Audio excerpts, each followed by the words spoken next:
Hello guys, today video I'm gonna show you the tool I could ring to properly warm my digital account to avoid getting Shadowbanned. So here is my tool I could using to manage and using multiple digital account. So first of all is account management function. So in this function you can add and manage unlimited digital account if you want. So next to warm your account, I will go to account interaction.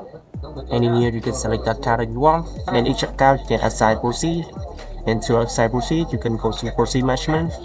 And here you can go to static proceed management and you can using the proceed that you want and assign to your account that you want. And when your account having the different proceed, it's make your account is more secure. And next I will select the script that I want to warm my account, and if you don't have the script you can add a new script. You can add a new script by choose a script button in here, and you can make a new script.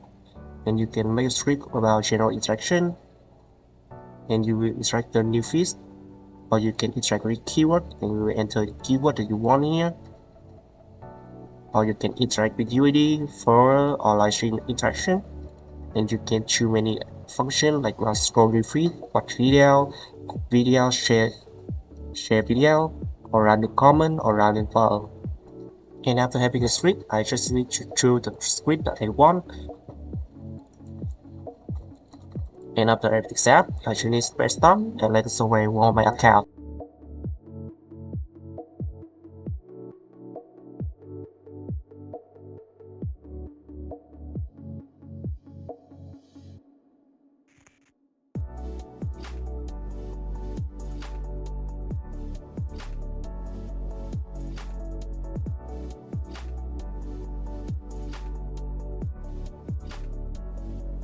Okay, so basically to show you the tool I could using to reward my multiple digital account to avoid getting shadow banned. Thanks so much for watching my video. If you need this tool or more information, you can contact me in my Telegram or WhatsApp, and don't forget to like, subscribe to my channel to see more videos about automation tool.